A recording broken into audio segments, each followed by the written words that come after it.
Good morning, everyone. Let's call to order our Board of County Commissioners meeting for Wednesday, October 27th. Commissioner Stottlemyre.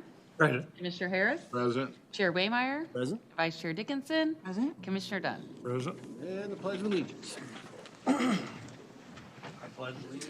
the flag of the United States of America and to the republic for which it stands, one nation, under God, indivisible, with liberty and justice for all.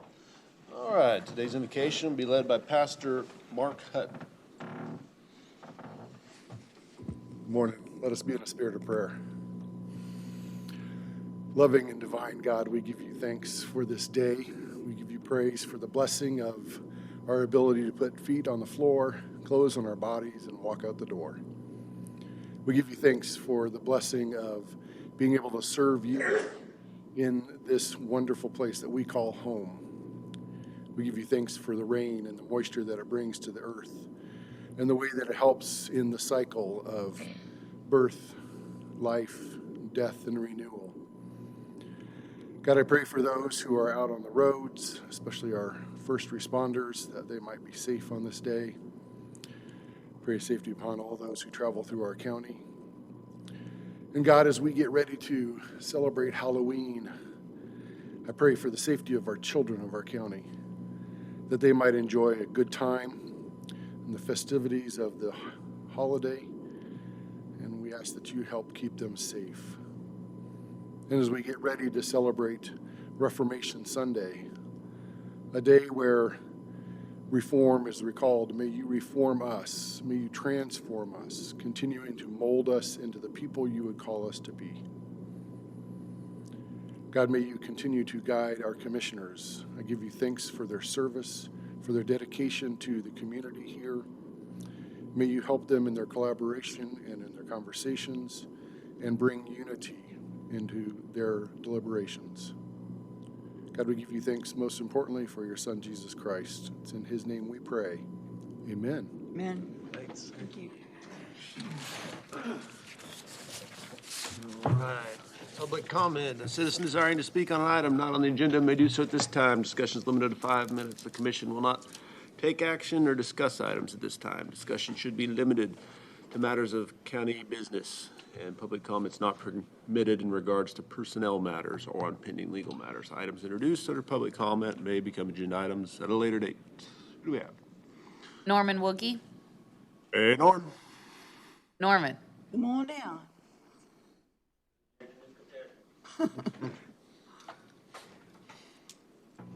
Morning. I took my hearing aids in and they kept them. Guess they didn't want to listen to me either. In a review of history, Franklin County, 55 years or so ago, when we moved here, the farm ground taxes were $1 an acre. And the county, we started building a house, and the county engineer came out and said, "Where do you want your driveway?" And he handed me 2 stakes, and they put in a culvert that's been in that driveway for the 55 years. We had one. We didn't request the one put at the driveway over there, and they put it in and plugged. I guess somebody doesn't know that you got to have slope, slow down water. It's going to drop dirt. But just before that time, the township did the road grading and had a grader, a 12A grader. Windows were broke out of it, of course, it wasn't air conditioned. And it was pitiful, and I rode around with Elmo Tillery, and we visited a lot. The county engineer at that time had the foresight to make the townships, the county took over each of the township graders and made a contract that if it didn't work, they could get back to the townships. But the roads were constructed by the county, Rock Creek, Peoria Road, and all kinds of roads. Really built well. They had grader ditches, and they're still good. Things have now progressed where there's a lot of roads and asphalt, and there's a lot of road closings, and I kind of question, do we need so many graders if we got so many road closings and upgrades? And those roads were well made with old machinery, drag line, but anyway, a lot of those, the point I'm trying to make is the county doesn't need so many graders. In part, the graders today have 3 times the horsepower and about that much more weight as the old 12A graders of yesterday. The county commissioners voted to spend over $250,000 to replace the graders that they have, and they're still usable. I farm, and the newest machinery isn't as most of the farmers. You guys have a lot better machinery than we do. And of course, the graders, the trucks are upgraded where they can spread rock actually without the graders coming in and smoothing them out, because those guys are good. And I at one time drove a dump truck also. Newer graders, I should have proved this, with fewer hours could save the 1 minute, county Norm. thousands of dollars. One grader who upgraded would have meant a new grader for around $140,000. But anyway, you guys had a good time at the meeting. I hope that didn't cost the taxpayers anything. Enough humor. Thank you. Oh, my name is Norman Woodley, 3790 Bonnie Road. Doug Morgan.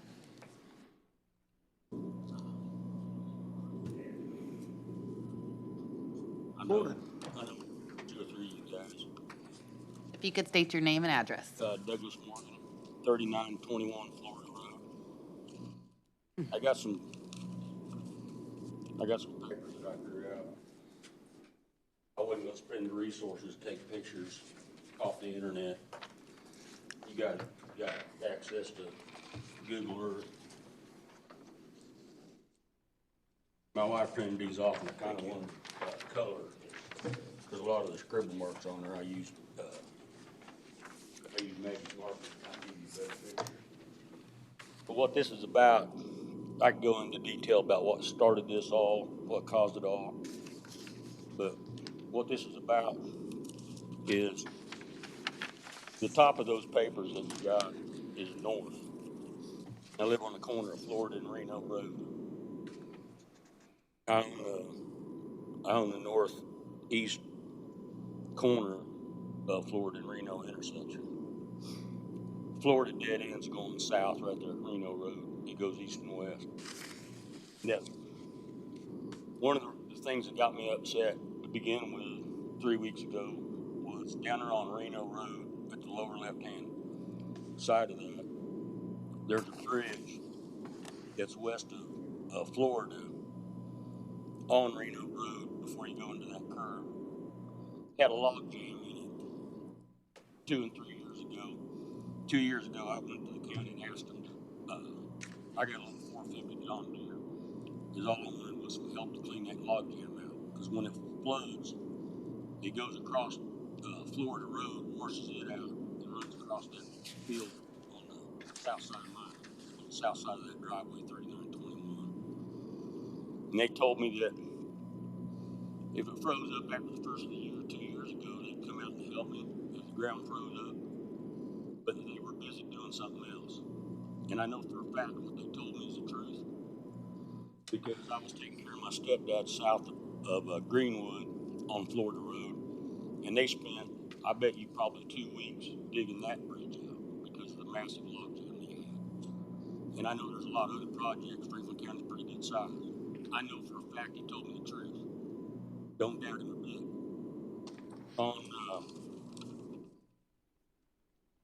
What upset me was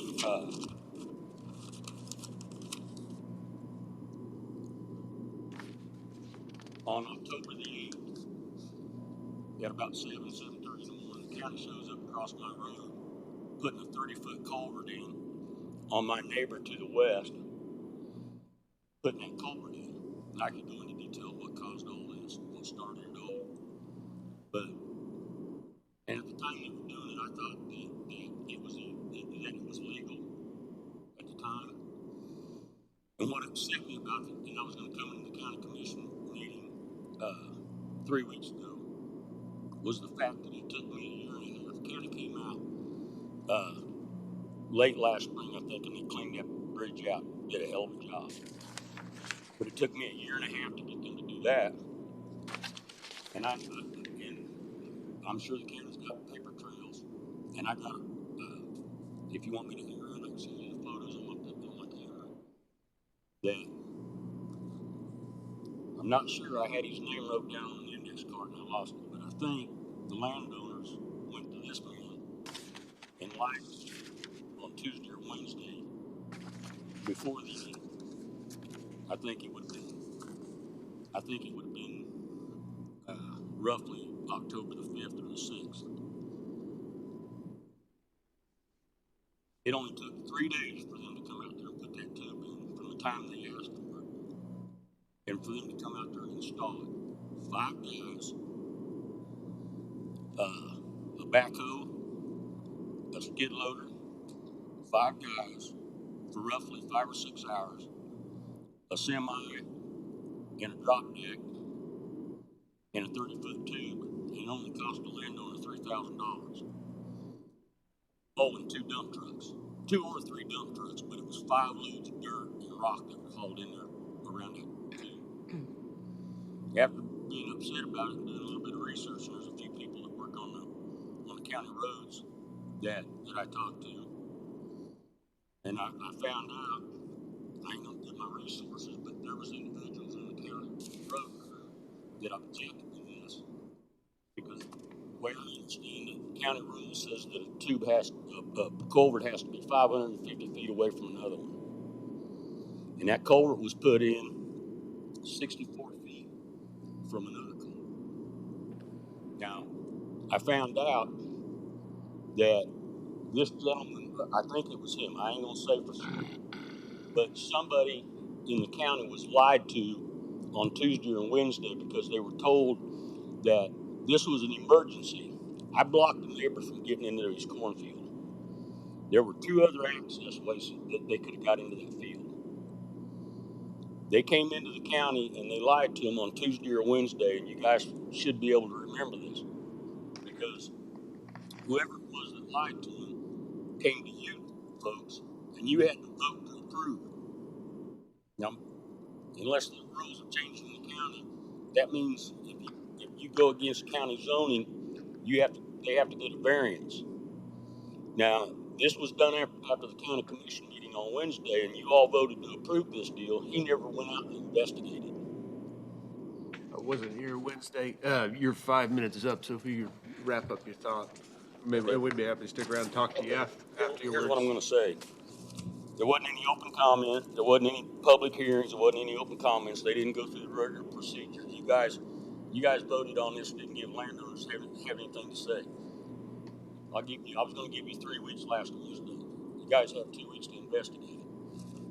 I want this gentleman kicking around up King Street looking for another job, and I want that tube pulled out. 2 weeks from tomorrow, I go to do a doctor's meeting. If I don't get results, I'm going to take this up later on the Attorney General's, Kansas Attorney General's desk. That's all the public comment, but we do have a letter from Power of the Past, if I could take a minute to read that to you guys. Sure. I believe you guys each got a copy of this. It's to the Franklin County Commissioners, Administrators, and Casey Brady. Thank you for waiving the dump fees at the Tractor Show and the Visitor Center for the grant to help support our show. The Tractor Club wants to send a special thank you to Casey Brady for her support in helping the volunteers with exhibitor bags. This year was a success with about 4,500 people attending our show from at least 7 different states with 325 tractors and 70 engines. Next year, the 27th show, we plan on featuring international harvester tractors and engines. With a little work, we have acquired the IH Collector Kansas Chapter Number 3 show to be held in conjunction with our show. Thanks again, David Reeves, Power of the Past President. All right.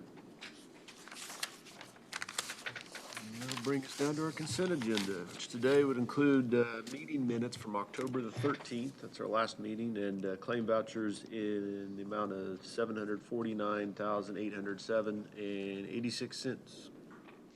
Motion to approve the consent agenda. Make a motion to approve the consent agenda. Second. Commissioner Stottlemyre? Yes. Commissioner Harris? Yes. Commissioner Dickinson? Yes. Commissioner Dunn? Yes. Chair Waymeyer? Yes. First item of business is a rezoning application. Application ending in 1898. Good morning, Kenny. Good morning. How are you guys doing today? Good. Okay. This first request is from the Williams. They have requested to rezone approximately 10 acres of land from the A1 to the RE district. I believe, my understanding is they're wanting to sell off the existing house site. This case, when I was doing some research on it, what ended up being determined was that there actually was already a small parcel here that was already considered sort of a separate tract, even though by our parcel records it showed the whole quarter section being under sort of one parcel ID. So what is actually being proposed is really, along with the rezoning, they've also submitted an application for a boundary line adjustment. So basically just adjusting the boundary lines of a parcel that we would have already considered to be legal. And then with that, the rezoning will allow that property to be considered conforming rather than a legal non-conforming property. So I'd be happy to answer any questions you might have. Planning Commission did make a recommendation of approval of the request, and I do not believe that we had any comments in regards to that case at the hearing. We will have a 10-acre tract, a 2-acre tract, and then the larger piece, Bill? No, it'll, so this property, if you look at the survey in the back, what was originally there was a small 2-acre tract just south of the north line of the south half of that quarter section. And then the north half of that quarter section was also a separate parcel, and then the remainder of the south half was also a separate parcel. And so there will technically be 3 parcels there, 2 that are going to be just both slightly less than 80 acres apiece, and then a 10-acre parcel. And that 10-acre parcel will sort of cross over that line for the half section. Shows the differences, the new floodplain, the new floodplain that came out from the USDA. Yes. That's interesting, shows what's added, what's changes, I guess, Yep. as a result of their changes. Any questions for Kenny? Been approved by the Planning Commission, and if we care to approve it, motion would be to approve rezoning application 2107, 1898, to rezone approximately 10 acres from A1 to RE and amend the official county zoning map accordingly. Motion to approve? Second. Commissioner Harris? Yes. Commissioner Dickinson? Yes. Commissioner Dunn? Yes. Commissioner Stottlemyre? Yes. Chair Waymeyer? Yes. Second item of business, also rezoning application. Go ahead, sir. Okay. This request is zoning application 2107-1901 for the Fergusons. There is an existing house site on this property, and again, as we dug through our past records, we ended up finding out that there is a small tract that was, I believe, if I remember right, 10 acres or so, that was originally a separate parcel in the southwest corner of this tract. What they're proposing is basically to rezone the property and move that parcel over to just be where the existing dwelling is located. I think previously, one of the sons that own the property now had planned on building a house here. That never happened. Both of the sons that now own the land together each have their own houses. They don't really have a need to keep another house between them. And so their desire is to be able to split that off. So this is another one that's considered more of a boundary line adjustment. Again, we'll just be adjusting the boundaries. There's still just going to be two parcels here. The existing 10-acre site was zoned RE, which is our residential estate. The rest of the property is A1. That portion, which is currently RE, will actually be rezoned back to the A1 district, and then that 3-acre tract will be rezoned R3A. Again, I don't believe anybody spoke opposed to this request at the Planning Commission meeting, and the Planning Commission did make a recommendation of approval of this request to the Board of County Commissioners. Questions? This is rezoning application 2107-1901. Motion to approve. Second. Commissioner Dickinson? Yes. Commissioner Dunn? Yes. Commissioner Stottlemyre? Yes. Commissioner Harris? Yes. Chair Waymeyer? Yes. Go ahead, Kenny, on our third. This request is a rezoning application number 2107-1903 for Guyette's. This request is due to they're currently constructing a new dwelling on the site. In my understanding, I think after they had started construction, they found out from their mortgage company that they were going to need to have the dwelling on a smaller site in order, I'm sure, to get a mortgage on the secondary market, which is a pretty common issue that comes into play. The property is a little bit unique, and if you are looking at the survey, they're showing sort of a small tract on the east side of the property that they're splitting off that will have the dwelling located on it. Right behind there are a couple of ponds. So I would say the layout of the lots, in my opinion, isn't probably the preference. It's a little awkward just with how it's done, but I believe they'd already gone through most of this process before I even had started working here. And one of the desires was to make sure that the property lines weren't crossing through the ponds on the property was I think the bigger concern. And so the only way for them to do that was to be able to have a pretty skinny tract. So part of this request also was the granting of rural exceptions for the lot depth. The parcel is slightly not as deep as what we would normally require, and also to allow for a rural exception to the width to depth ratio for the parcel. Again, if you look at the map, you can sort of see it's a little bit different than what most parcels that we deal with. Actually goes into the other quarter section to the west, so it's a little bit longer than what we would normally deal with.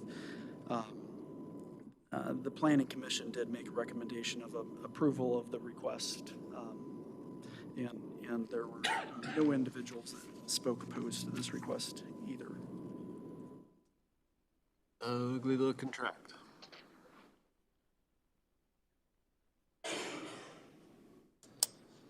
Any questions on this one?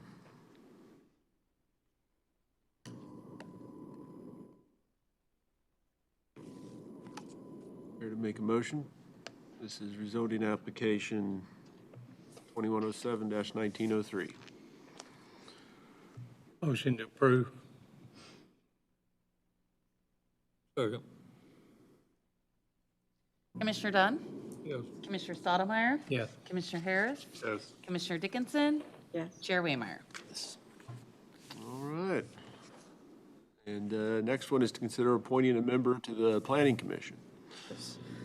As the Board of County Commissioners are aware, we're currently 2 members short on the Planning Commission due to term limits. One individual had to go off, and we had a second individual at the end of his first term decided it was time to be able to step back a little bit. I think he had served for multiple terms prior to that. And so right now, I have received a letter from Kenneth Stottlemyre requesting to be appointed to the Planning Commission. He is also in attendance here at this meeting, so if you have any questions or would like to hear a little bit about him, he is available today. This would fill one of the positions that are currently vacant on the Planning Commission, and hopefully we'll be able to find another individual to fill the other request. So. I do know he's a longtime Realtor. He does live in your district, Mr. Stottlemyre, which is where we last lived too, isn't it? And he also works a lot with rural properties, so Yes. it's probably a good bet. Yeah.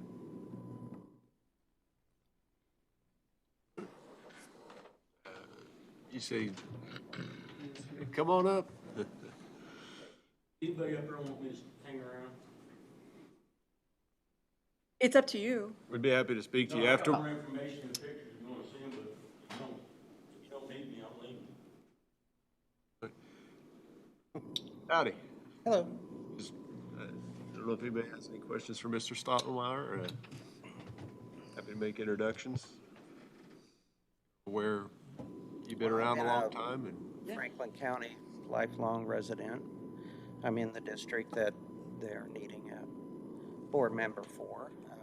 As Diane mentioned, I've been a realtor for going on 12 years. I know a lot about properties, things that come up in situations with a lot of different people and properties. I think it'd be a good thing on my end to have a little bit of knowledge of what's allowed, what's not, what could be changed. And, you know, I think it'd be beneficial for the county and what I do. Alongside of that, I live on a small farm, raise cattle, done flooring for quite a few years, stuff like that. I know a little bit about properties and homes, so I think it'd be a good experience for me. All right. Be a good fit. Any questions for Mr. Stottlemyre? I just appreciate you putting in a letter. I read your letter and I'm impressed by it. I'm glad you were willing to volunteer for this job. Thank you. If nobody has any other comments, I'll make a motion to approve Mr. Stottlemyre to be on the Planning Commission. All right. Second. Commissioner Stottlemyre? Abstain. Commissioner Harris? Yes. Commissioner Dickinson? Yes. Commissioner Dunn? Yes. Chair Waymeyer? Yes. Thanks for coming in today. He's also got a lot of big equipment experience. Maybe we could put him on the road grader if we really had to. There's a lot of excavating work too, so. All right. Our fifth item of business is to consider approving the lease purchase agreement with Kansas State Bank for two 2021 140 motor graders in the amount of $416,479.49.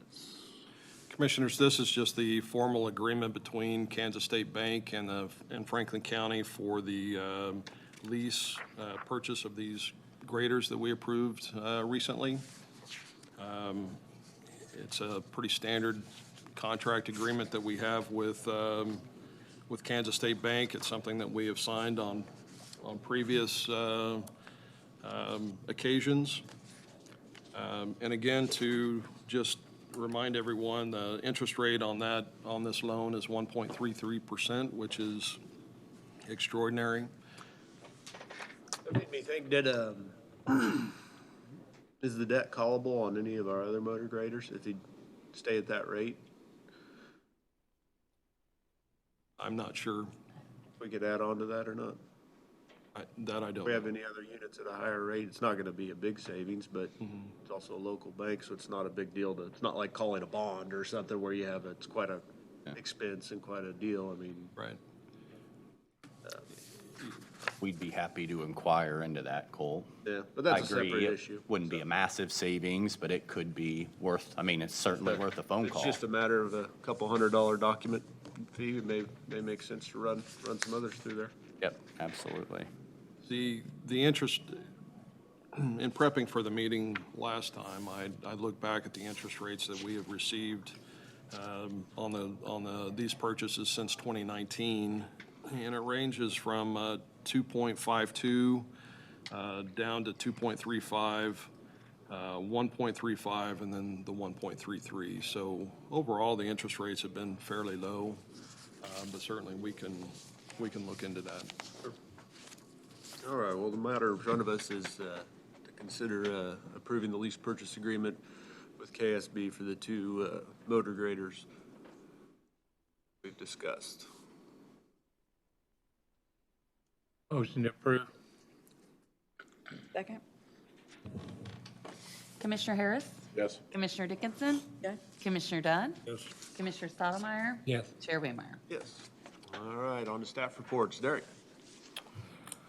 Yeah, Dustin Corriton, our IT director, continues to do great work with regard to the software upgrade.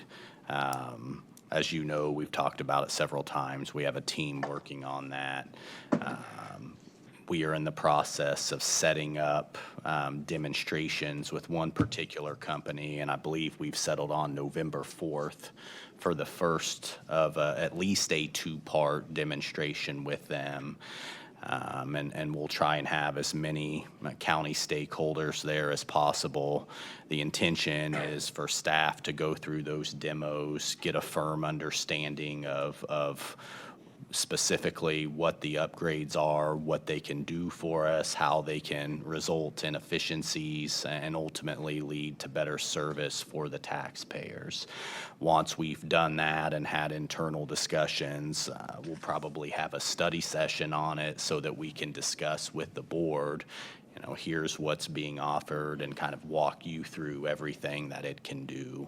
But certainly Dustin continues to do a fantastic job pulling it all together. I mean, you think about it, I mean, every one of our departments uses technology, and every one of our departments uses, you know, and I don't want to say, I mean, Dustin's done a great job of upgrading some of our software programs, but a lot of our core systems are very, very antiquated. And so certainly is a big project that has required a lot of work of a lot of people, but none more than Dustin. So certainly appreciate that. I'll talk a little bit about COVID and transition to Casey, but Health Department continues obviously to field calls regarding COVID. We continue to administer vaccinations and boosters, and we are tentatively setting up clinics. Do you want to come up and talk about that? And that's all I have, Colt. Thank you. Thanks. So the health department is planning a large booster clinic for Moderna doses on November 20th. And we just opened a phone line for people to call in to make appointments for that clinic. Other than that, we won't really have any booster clinics for the public leading up to that event. We're trying to schedule everybody on that day. We are working with the schools because teachers or educators were specifically called out as somebody eligible for the booster dose, and then also with the nursing homes to get their residents and staff their booster doses in the meantime. But other than that, November 20th is the date. It'll be Moderna for the booster, and people can call, I believe the number is 229-3538. So. And it's not everybody, it's people over 65. It's over 65. There's a bunch of eligibility. plus medical Yes. There's a lot and of different teachers. medical reasons. Anybody living in some type of facility where everyone's together, a congregated facility. So there's a lot of people eligible, and honestly, anybody who feels like they're eligible can sign the form and get the booster dose. Where's it gonna be at? At Ottawa Middle School again. Okay. Yep. That's all I have today. Thank you. Probably be a big event. Paul?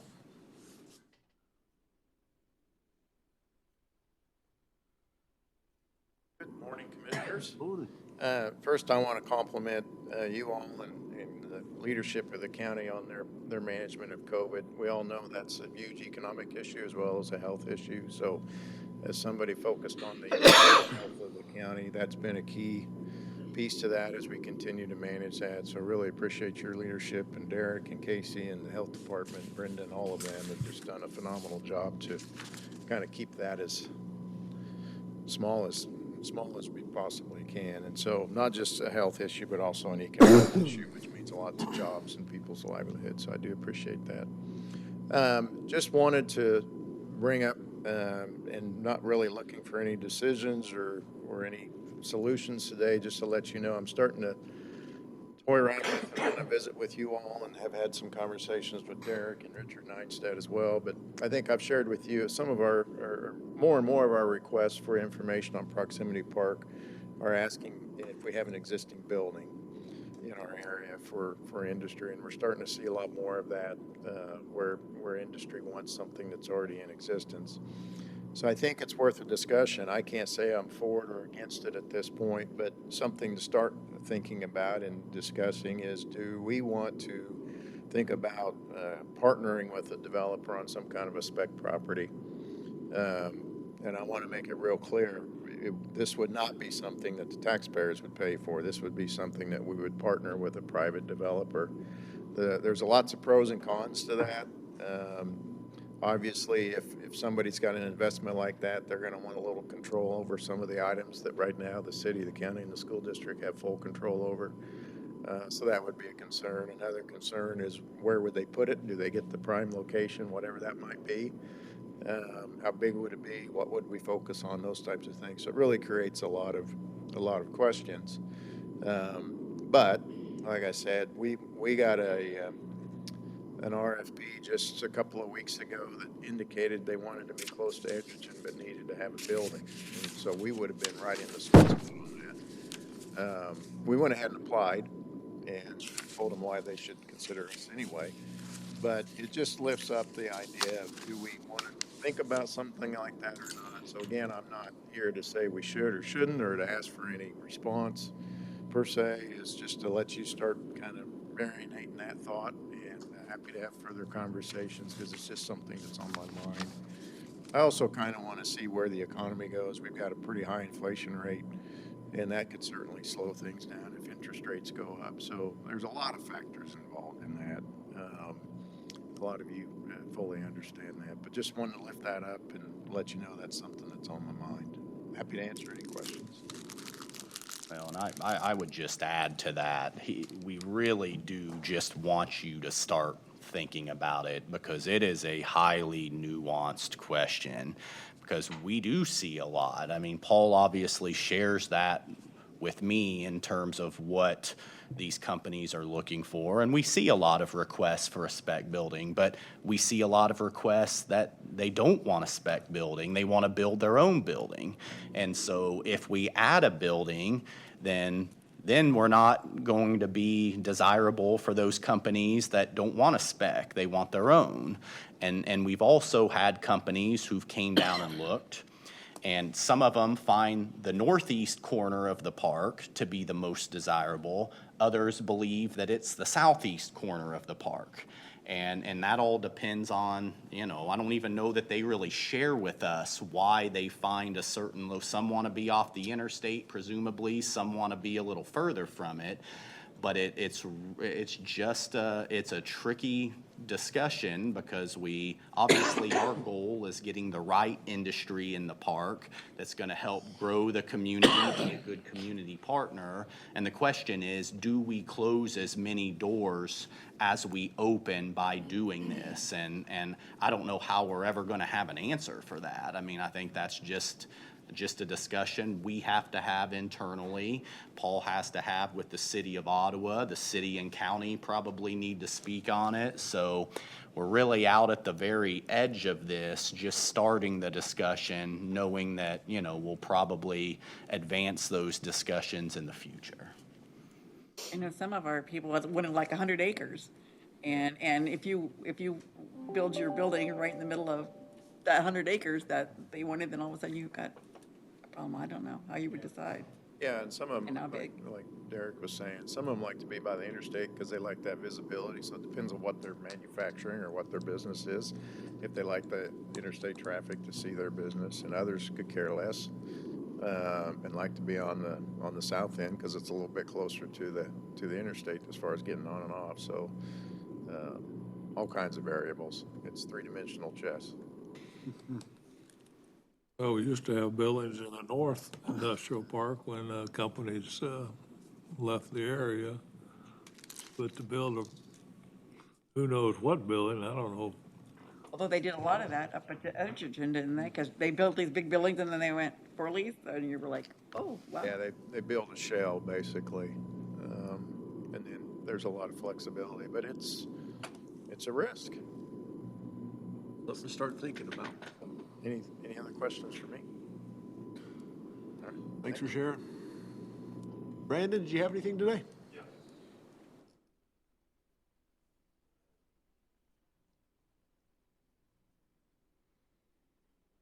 So it was recently brought to my attention that one of the two wooden statues that are out on the courthouse lawn, there's George Washburn, and then there's a Toy Jones statue there as well. The Toy Jones one, which is over on 4th Street side, is in pretty rough condition, and after doing some investigating, nobody really knows who that belongs to or really who's supposed to take care of it. And so I know, I believe this discussion has been had in the past before. Derek can probably speak to that a little bit more, but just trying to figure out, where to go. I know and I asked Brandon to come and start this discussion.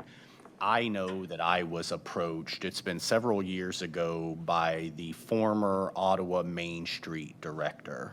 And she, at that point, it was clear to me through the context of the discussion that Ottawa Main Street was responsible for the upkeep of at least the Toy Jones one.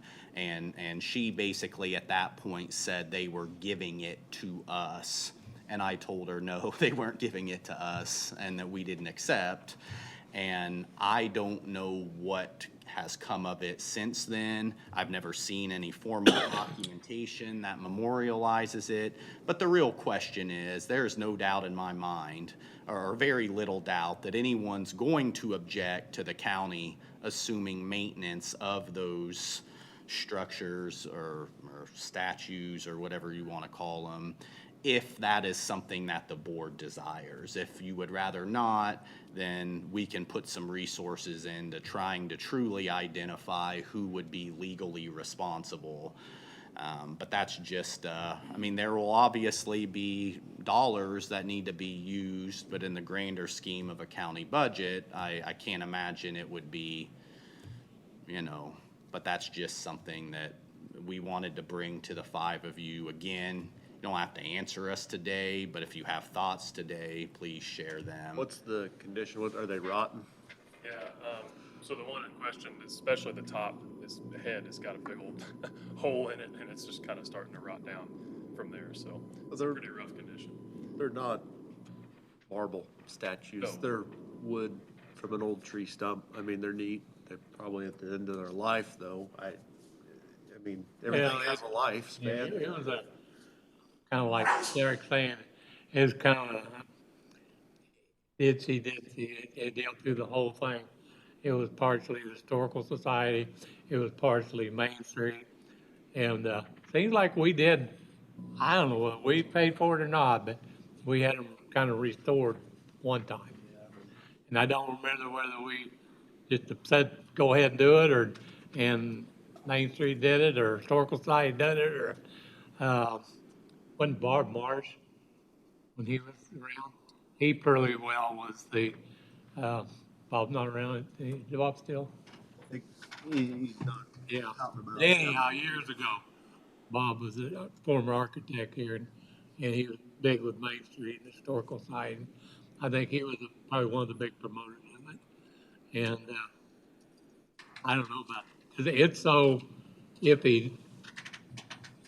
I hate to see it go away just because we didn't. If it's possible, if it's a tourism deal, if it's a, you know, I know it's neat. It turned out better than I thought it would when they come up with the whole idea, you know. But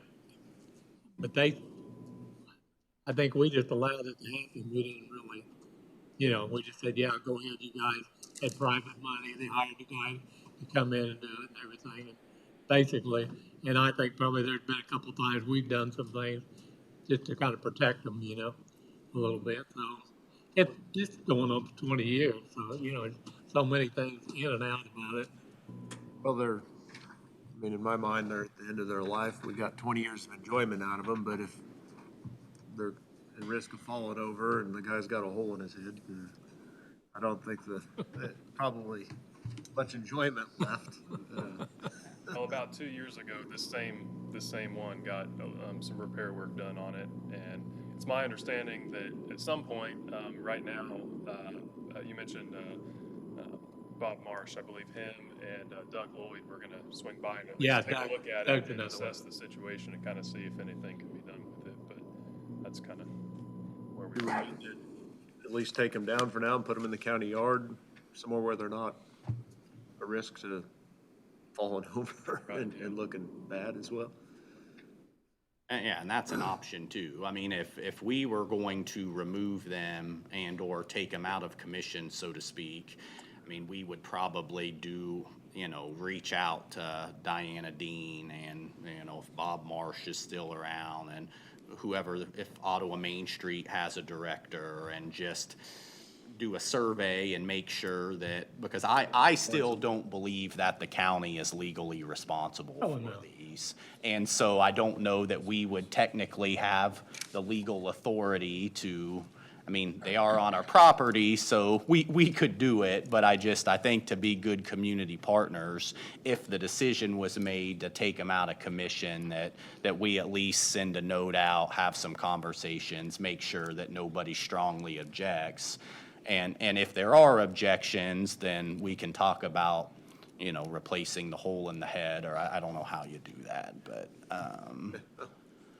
Well, I imagine that both of them are stumps now, so they've probably got termites in them and stuff like that.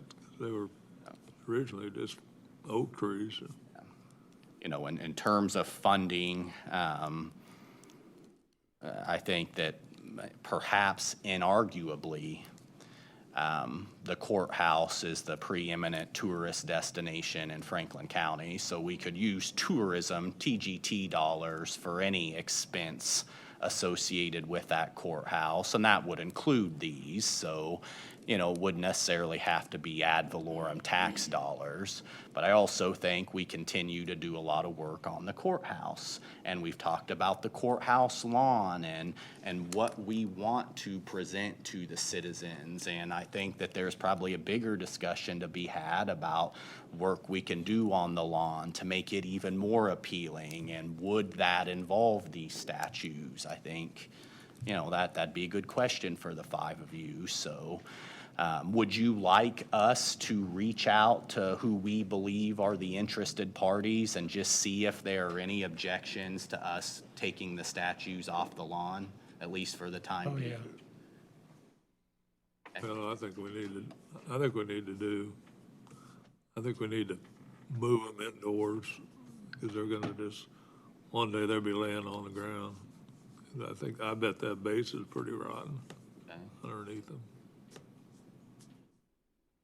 Well, okay, I don't know where do we have any indoor space for them? I'll take a look around and investigate some areas where, if that were a possibility where they might go. I wouldn't be interested myself in putting any more time or money into them. I think they're neat. I think we got our enjoyment out of them. Ultimately, they're a tree stump and they're rotten. They're at the end of their life. So does anyone object to Brandon? I'll probably ask that Brandon do it, reach out to interested stakeholders just to make sure there aren't any. Good thing to do, I think. Okay. So you want to? Thank you. Thanks, Brandon. Thanks, Brandon. Kenny, anything you need to add? Nope. All right. David Lee, Public Works. All right, so the last couple of weeks, our crews, road and bridge crews, have repaired or installed 4 more entrances, and we've worked on 9 different ditching and road repair jobs. This includes finishing up the Georgia Road project south of Rock Creek, and we've got a couple of days into helping the city of Richmond with North Street. They plan to pave that road next year, and they wanted to rip up the existing surface there, and we've added pug material to it. We've got a couple of 2 or 3 more days of work left on that, and it's certainly weather dependent. Probably won't be back there the rest of this week, depending on how much rain we get. But otherwise, because of that project, we've got half of our staff working on it, so we're not doing a whole lot else until we get that project wrapped up. The topographic survey for the Public Works site is on my desk. I'm in the process of reviewing that. I'm also reviewing a preliminary copy of the 2021 bridge inspection report that was delivered last week as well. And then finally, survey and geotech work on Old 50 is progressing. I'd be happy to answer any questions you may have. Good. Thank you. I've got a lot of people asking what the white spots are. I just tell them it's reference points. But Yeah, so that's, that is probably survey control for the survey that's going on there for the LiDAR that they're using. they're just pretty good sized spots. Yeah. Not asbestos. Everybody's watching. Yeah. Anything from the clerk's office, elections to report? All right. Commissioners' comments? Mr. Stallmeyer? Yeah, Janet's not here, so I myself and thank her for arranging for the KC and getting everybody. It's always you don't realize how much a hassle it is for the clerk to try and take care of that. And motel rooms, they get it all screwed up. But she does a great job of putting herself through that to get that all done so we can all go and enjoy ourselves at the thing. But just wanted to thank her on that. The KC meeting, I thought went really well. I think they figured they made an out, but there was over 100 people more than what they budgeted for that showed up. So it was a lot bigger than they thought it was going to be. I thought it went very well. Had some good health departments, usually something I don't go to a lot of, but I'm glad I went to the meeting on the health department up there. Kind of opened my eyes up a little bit, just the first thing out of the mouth of the presenter was that, did you realize 39 health directors stepped down during the pandemic in Kansas during that period? So if you had one leave, you're not in the minority, you're in the majority of people stepping down during that stepped down during that one way or another. And went to 2 of them on the constitutional home rule deal. That's pretty interesting to hear a little more detail and a little more on that. I really didn't feel actually, the professional that gave the deal, and then the county attorney from, not attorney, counselor from Riley County, actually gave a presentation during the commissioners, and he explained that a more simple explanation of things, instead of all the history and the law. He really just gave the very basics of it. Got a lot better understanding of what they're trying to do and what the KC is trying to promote. But anyhow, I thought it went really well.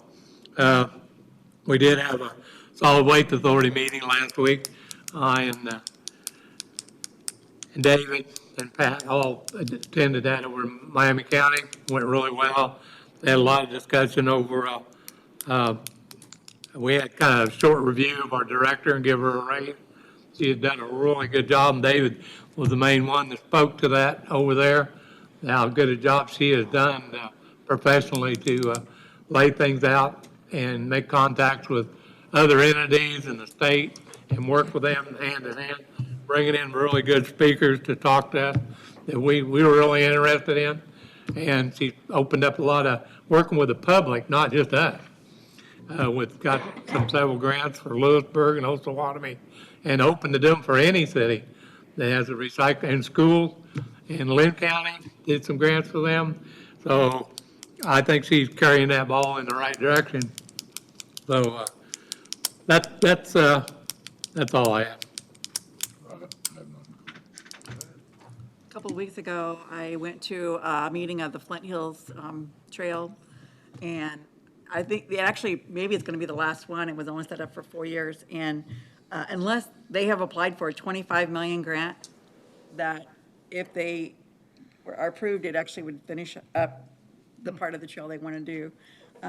As far as our area, the trail from here to Osawatomie is still considered to be needing tweaking because it's not completely finished. And we also talked about George from Miami County, and that we're promoting them to put a rest area there in Rantoul to kind of give a break there between the two. But their focus now is to go from Council Grove to Harrington. That'll finish the unfinished part of the trail, and at least it'll be that much finished.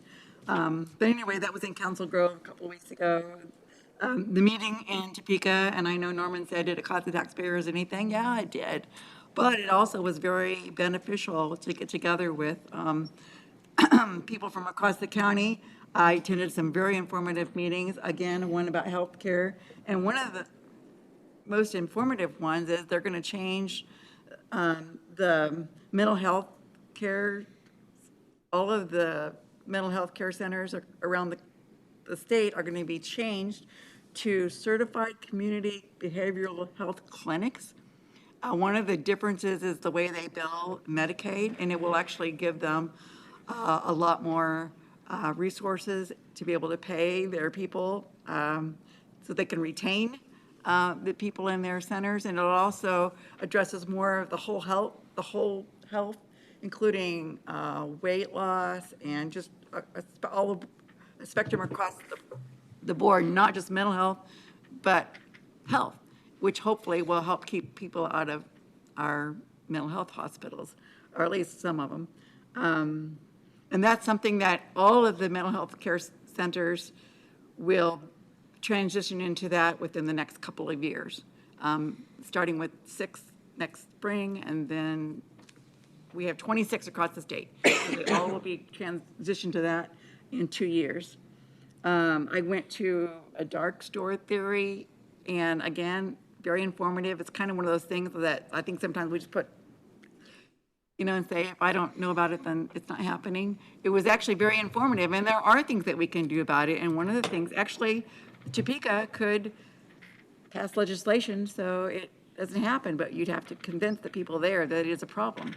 I think what people don't understand is when those big box stores are appraised at as a dark store, as a vacant store, the money that is not received from them actually has to get passed, to the other taxpayers in the county. So it's not like it's going away. It's one way or the other. If they don't pay it, then somebody else has to. And do we really want to pass that to the residential taxpayers in our county? Again, COVID was a huge thing, from the health departments to, we had a disaster in our state, and it was KDHE, Kansas Department of Health, was the leader in that. Usually the disasters that we have are not driven by KDHE, but it also, I think, showed a lot of us, we need to rewrite our county response to a disaster like that.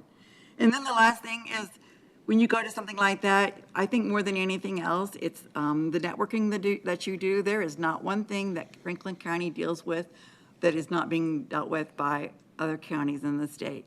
So when you have a network of people that you can call and go, hey, we're dealing with this. What are you doing about it? County commissioners is one organization that can't have a listserv, because if you get too many commissioners from one county on there and they all start talking about a subject, all of a sudden you have but they did actually come up with an idea that maybe that they would take all of the District 1 commissioners and all the District 2 commissioners and all the District 3 and all 4 and 5, and they could have their own listserv. So at least you'd have, a limited amount of people that but anyway, networking is important, and we try to do a lot of that when we get there, so that we have people to call when things come up, and that's all I have. I went to KAC too, and Don and I had pretty much covered a lot of the subjects I was interested in. Statutory home rule versus constitutional home rule is a big issue, and maybe someday we'll see it on the ballot. It has to be a constitutional amendment to have constitutional home rule for counties. So that's a big issue, and the dark store theory is a big issue. How you appraise an empty store versus a thriving store, and that might even trickle down to houses, empty houses versus a house that people are living in. And when you talk about comparing values versus values, it's not a simple solution to comparing one thing to another. So anyway, that was just a little bit I took up from the KAC. This weekend, Veterans Parade Committee will be putting up their display in City Park, weather permitting, and they would like to put flags across the west side of the courthouse with the commissioner's permission, just to line the sidewalk along the courthouse on the west side and going up to the main entrance on the west side. And that's all I got. So I'm asking for that permission from my fellow commissioners to put up some flags down there at the courthouse square. You want to do that now, Roy? Take care of that now? Yes. All right. So the request would be for the Veterans Parade Committee to put up flags on the courthouse along the walkway? I don't imagine anybody. Make a motion to approve. All right. Second. All right. All in favor? Aye. Any opposed to that? Thank you. All right. The parade is on the 6th of November, which is a week from Saturday. So 10:45, I think. at 10:45. All right. We do have need for executive session. We don't have many of these, so let me read from the agenda to make sure I get it right. It'd be to enter into an executive session to discuss a legally privileged matter pursuant to the COMA exception, allowing for consultations between the board and the county councilor. It'd be for 25 minutes with the board and the county councilors. Is there a motion to enter into executive session? Make that motion to go into executive session with the commissioners and county councilor for 25 minutes. 45? 25 minutes. All right. Is there a second? Second. All in favor? Aye. Any opposed?